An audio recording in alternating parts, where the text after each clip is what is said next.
Hello, ಇದು ಬಿಲ್ಟಚಿಂದ. ಇದು ಬಿಲ್ಟಚ್ 323B ಅಂತ mobile label printer come receipt printer ಅಂತೀವಿ ಇದಕ್ಕೆ. ಇದರಲ್ಲಿ ನೀವು ರಿಸೀಟು ತೆಗಿಬೋದು ಮತ್ತು ನೀವು ಲೇಬಲ್ಸ್ನು ಜನ್ರೇಟ್ ಮಾಡ್ಕೋಬೋದು. ನಾರ್ಮಲ್ ಲೇಬಲ್ಲು, ಬಾರ್ಕೋಡ್ ಲೇಬಲ್ಲು ಆ ಥರ ಎಲ್ಲ ಜನ್ರೇಟ್ ಮಾಡ್ಕೋಬೋದು. ಮೊಬೈಲ್ ಲೇಬಲ್ ಪ್ರಿಂಟರ್ ಇರೋದ್ರಿಂದ ನೀವು ಎಲ್ಲಿ ಬೇಕಾದರೂ ಕ್ಯಾರಿ ಮಾಡಿಕೊಂಡು ಯೂಸ್ ಮಾಡ್ಬೋದು ಈಸಿಯಾಗಿ.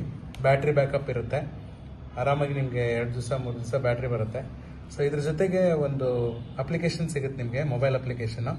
ಈ ಮೊಬೈಲ್ ಅಪ್ಲಿಕೇಶನಲ್ಲಿ ನೀವು ನಿಮ್ಮದೇ ಓನ್ ಡಿಸೈನ್ ಮಾಡ್ಕೋಬೋದು. ಲೈಕ್ ಫಾರ್ ಎಕ್ಸಾಂಪಲ್ ಇಲ್ಲೊಂದು ಜನ್ರೇಟ್ ಮಾಡಿದ್ದೀವಿ ಸ್ಯಾಂಪಲ್ಗೆ, ಕಾಜು ಬರ್ಫಿ ಅಂತ.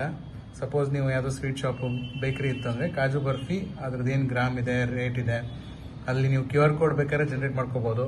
ಪ್ಲಸ್ ಬಾರ್ಕೋಡ್ ಇದ್ದರೆ ಬಾರ್ಕೋಡ್ ನಿಮ್ಮದೇ ಓನ್ ಕೋಡ್ಸ್ ಕ್ರಿಯೇಟ್ ಮಾಡಿಕೊಂಡು, plus manufacturing date, food licence number, ಆ ಥರ ಎಲ್ಲ ನೀವು ಕಂಟೆಂಟ್ ಏನು ಬೇಕೋ ಆ ಕಂಟೆಂಟ್ನೆಲ್ಲ ಇದರಲ್ಲೇ ಕ್ರಿಯೇಟ್ ಮಾಡಿ. ಈಸಿ ಇರುತ್ತೆ.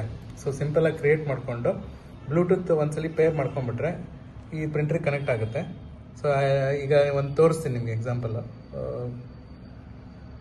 ಇಲ್ಲಿ ಪ್ರಿಂಟ್ ಅಂತ ಆಪ್ಷನ್ ಇರುತ್ತೆ. ಸಪೋಸ್ ನೀವು ಪ್ರಿಂಟ್ ಅಂತ ಕೊಟ್ಟಾಗ ಇಲ್ಲಿ ನಂಬರ್ ಆಫ್ ಕಾಪೀಸ್, ಎಷ್ಟು ನಿಮಗೆ ಲೇಬಲ್ಸ್ ಬೇಕು ಅಂತ ಸೆಲೆಕ್ಟ್ ಮಾಡ್ಕೋಬೋದು. ಸೊ ಒಂದು 4 ತೋರಿಸ್ತಾ ಇದ್ದೀನಿ. ನೀವು ಕನ್ಫರ್ಮ್ ಅಂತ ಕೊಟ್ಟರೆ ನೋಡಿ 4 ಪ್ರಿಂಟ್ ಬಂದ್ಬಿಡುತ್ತೆ. ಸೊ ಈಸಿಯಾಗಿ ನೀವು ಇದನ್ನು ಟೇರ್ ಮಾಡಿಕೊಂಡು ನಿಮ್ಮ ಪ್ಯಾಕೆಟ್ಸ್ಗೆ ಅಂಟಿಸ್ಕೋಬೋದು. ಸೊ ಸಿಂಪಲ್ ಆಗಿರುತ್ತೆ, ರಗಡ್ ಆಗಿರುತ್ತೆ ಪ್ರಿಂಟರು, ಈಸಿಯಾಗಿ ಆಪ್ರೇಟ್ ಮಾಡ್ಬೋದು. ಸಪೋಸ್ ನೀವು ಇದರಲ್ಲಿ ನೀವು ರಿಸೀಟು ತೆಗಿತೀನಿ ಅಂದರೆ ಮೋಡ್ ಚೇಂಜ್ ಮಾಡಿ ಬಿಲ್ಲು ತೆಗಿಬೋದು. Thank you.